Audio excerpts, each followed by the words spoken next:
বস যখন প্রেমিকা সবে সবে গ্র্যাজুয়েশন কমপ্লিট করেছি এবং আমার এক বন্ধু সৌমিত্র ওদের অফিসে ইন্টারভিউয়ের জন্য আমায় রেফার করলো।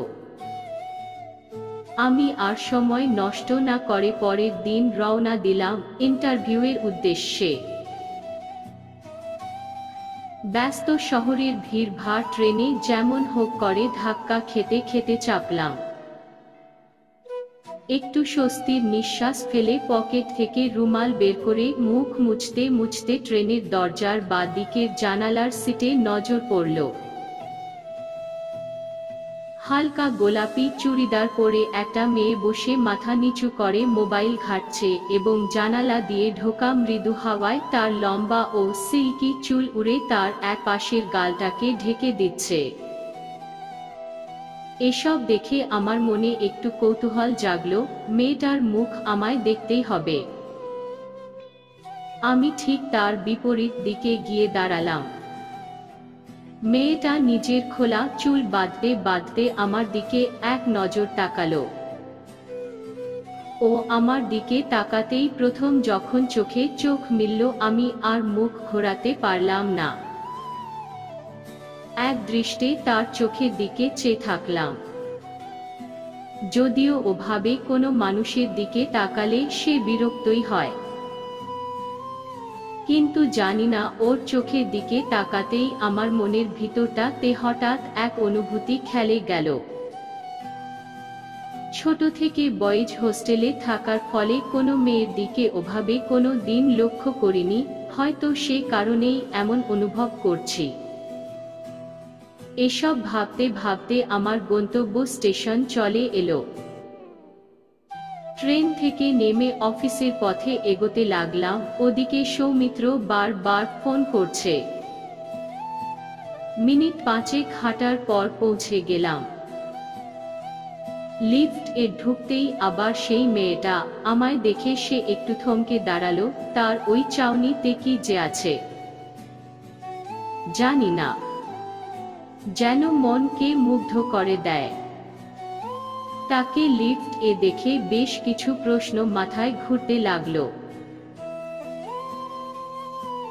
তাহলে কি সে সৌমিত্রদের অফিসেই কাজ করে? যদি করে তাহলে এই চাকরিটা যেমন হোক ভাবে আমায় পেতেই হবে।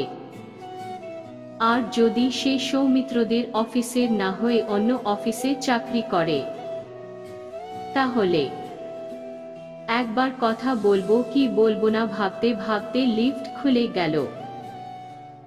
একই গন্তব্যে এগোতে দেখে এবার সে আমায় প্রশ্ন করল, আজ কি আপনার ইন্টারভিউ আছে? কার রেফারেন্সে এসেছেন? কি মিষ্টি কণ্ঠস্বর তার।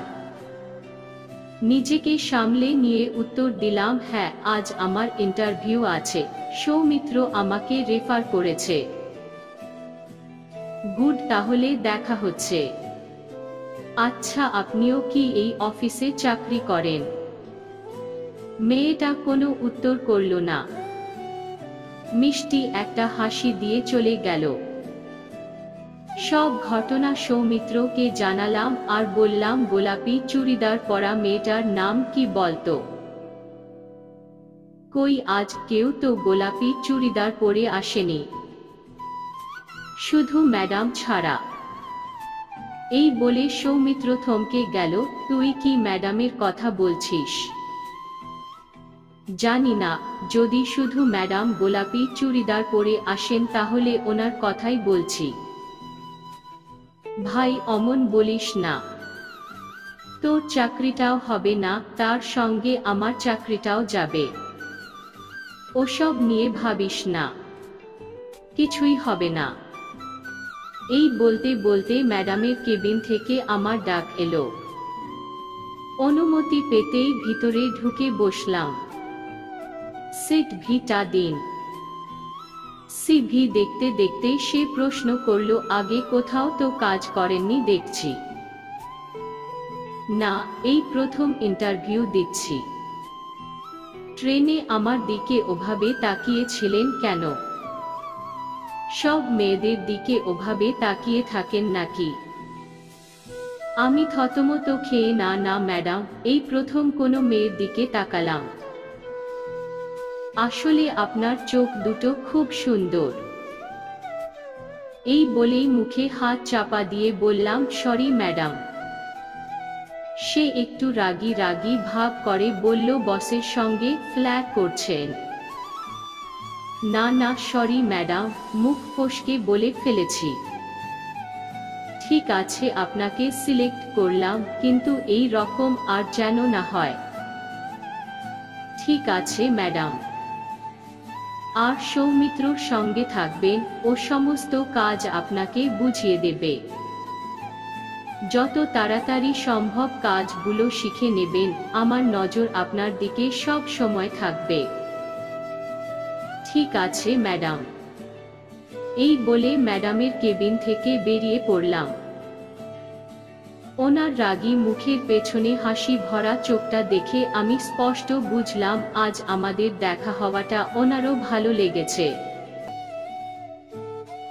দেখতে দেখতে সপ্তাহ কেটে গেল, আর এর মধ্যে বেশ কিছু বার ট্রেনে ওনার সঙ্গে দেখা হয়েছে। আমরা একসঙ্গে অফিসে এসেছি, কাজের বিষয় অনেক কথা হয়েছে। আকাশ, একটু আমার কেবিনে আসুন তো। এই বলে সে আমাকে ডাকলো। সঙ্গে সঙ্গে আমি গেলাম। বলুন ম্যাডাম। হ্যাঁ বসুন। বলছি, একটা নতুন প্রজেক্ট এসেছে, আমি চাই এই প্রজেক্টটা আপনি করুন। এতে আপনার প্রমোশন হবে।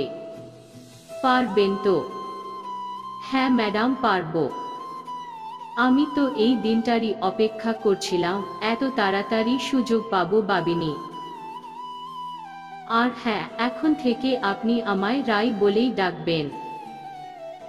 ডাকতে পারি, তবে আমাকে আর আপনি বলবেন না। তাহলে কি তুমি? হ্যাঁ। আচ্ছা ঠিক আছে, তবে তাই হোক। এই বলে ছোট্ট হাসি দিয়ে রাই এর কেবিন থেকে বেরিয়ে আসতে যাচ্ছিলাম, ঠিক সেই সময়। আকাশ, চলো একটা টি ব্রেক নিয়ে আসি। ঠিক আছে চলুন। এই প্রথমবার ও আর আমি একসঙ্গে। প্রজেক্টের বিষয় অনেক কথা হলো, তারপর আমি তাকে জিজ্ঞাসা করলাম, আচ্ছা রাই, তুমি কি কাউকে ভালোবাসো? হঠাৎ এই প্রশ্ন। এমনি জিজ্ঞাসা করলাম। হাসি ভরা চোখ নিয়ে সে উত্তর দিল, হ্যাঁ ভালোবাসি। ওহ, তাহলে সে খুব ভাগ্যবান ব্যক্তি হবে। ভাগ্যবান কি না জানি না, তবে আমি এ জীবনে শুধু তার হয়ে থাকতে চাই। আমার মনটা একটু খারাপ হয়ে গেল। তুমি কাউকে ভালোবাসো না? না, বয়েজ হোস্টেলে থাকা ছেলেদের অত ভাগ্য কোথায়। কিন্তু তোমার চোখ মুখ তো অন্য কথা বলে। জানি না, বলে বললাম, রাই চলো ওঠা যাক। সারাক্ষণ যার কথা ভেবেই আমার সময় কাটতো, সে অন্য জনের ভেবে কষ্ট হচ্ছে। ওর সঙ্গে আর খুব একটা কথা বলবো না ভাবলাম। 2-3 দিন আর রাই এর সঙ্গে কথা বললাম না। স্পষ্ট ওকে ইগনোর করতে লাগলাম, কারণ আর বেশি ওর সঙ্গে মেলামেশা করলে আমারই কষ্ট বাড়বে। এসব দেখে অফিস ছুটির সময় রাই আমার কাছে এলো। আকাশ, কি ব্যাপার বলো তো, কিছুদিন ধরে দেখছি তুমি আমার সঙ্গে কথা বলছো না। কাজের বিষয়েও কোনো কথা বলছো না। ট্রেনে দেখা হলেও কথা বলছো না। কই কিছুই নয় তো, আসলে এই কয়েকদিন একটু ব্যস্ত হয়ে পড়েছিলাম, তাই আর তেমন সময় হয়ে ওঠেনি। প্রজেক্টটা কাল শেষ করে হ্যান্ড ওভার দেব, তারপর সময় পাবো। ও বুঝলাম, চলো ডিনার করে আসি। অনেক দিন কোথাও যাওয়া হয়নি, তাছাড়া তোমার সঙ্গে আমার কিছু কথা আছে, খুব দরকারি। আমি ভাবলাম আবার কি কিছু কাজের কথা বলবে নাকি। ছুটির পর কাজের বিষয় কথা বলতে ভালো লাগে না, কিন্তু 2-3 দিন ওর সঙ্গে কথা না বলায় আমারও মন ছটফট করছিল।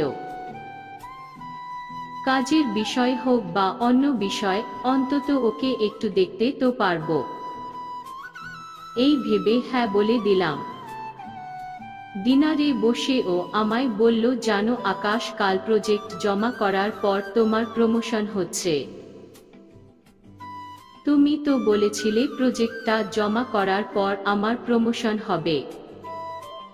এটা কি জানো, কাল অন্য ব্রাঞ্চ এ তোমার ট্রান্সফার হবে সেখানের বস হয়ে। সত্যি নাকি? হ্যাঁ, তোমার ট্রান্সফার লেটার চলে এসেছে, যেটা তুমি কাল পাবে। Thank you, thank you, thank you so much. কিন্তু আমায় আজ বলে দিলে কেন?